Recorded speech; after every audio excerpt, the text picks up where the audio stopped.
Praise the Lord. இந்த உலகத்தில் நிறைய பேர் சொல்லி கேள்விப்பட்டிருப்போம், அவங்க என் மேலே அளவுக்கு அதிகமான அன்பு வச்சுருக்காங்க, அந்த அன்புக்காக நான் என்ன வேணாலும் பண்ணுவேன், என் உயிரை வேணாலும் கொடுப்பேன் அப்படின்னு சொல்லுவாங்க. அப்படி சொன்னவங்க எத்தனை பேர் உயிரை கொடுப்பாங்கன்னு கேட்டால் அந்த நேரம் ஓடிடுவாங்க.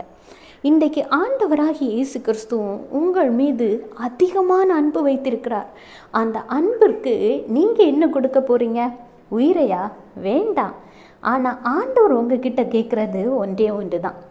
நீதிமொழிகள் 8:17, என்னை சிநேகிக்கிறவர்களை நான் சிநேகிக்கிறேன், அதிகாலையில் என்னை தேடுகிறவர்கள் என்னை கண்டடைவார்கள்.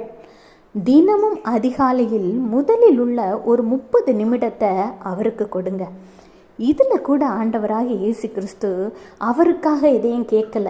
நான் உன் மீது வைத்திருக்கிற அன்பின் நிமித்தம் அதிகாலையில் எழும்பினதும் நீ என்னோடு பேசு, அது கூட உன்னை ஆசீர்வதிக்க, உன்னை வழிநடத்த, உனக்கான எல்லா தேவைகளையும் நான் பூர்த்தி செய்ய அப்படின்னு தான் கர்த்தர் சொல்கிறாரு.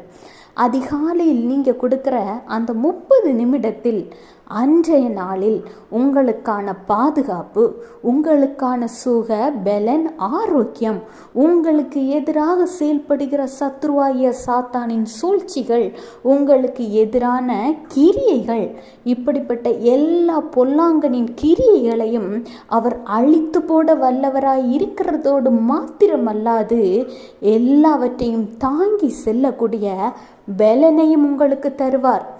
அது போதுங்க. அன்றைய நாள் உங்களுக்கு அவரை தேடும் பொழுது நீங்கள் கண்டடைவீங்க.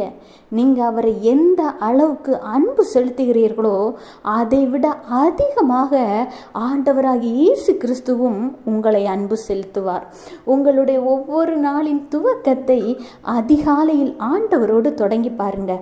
அன்றைய நாள் எவ்வளவு ஆசீர்வாதமானதாக இருக்கும்னு நீங்கள் அறிந்து கொள்வீங்க. ஒரு தடவை செய்து பாருங்க, அப்புறம் இந்த அதிகாலை ஜெபத்தை நீங்கள் விடவே மாட்டீங்க. Have a blessed day. Jesus bless you.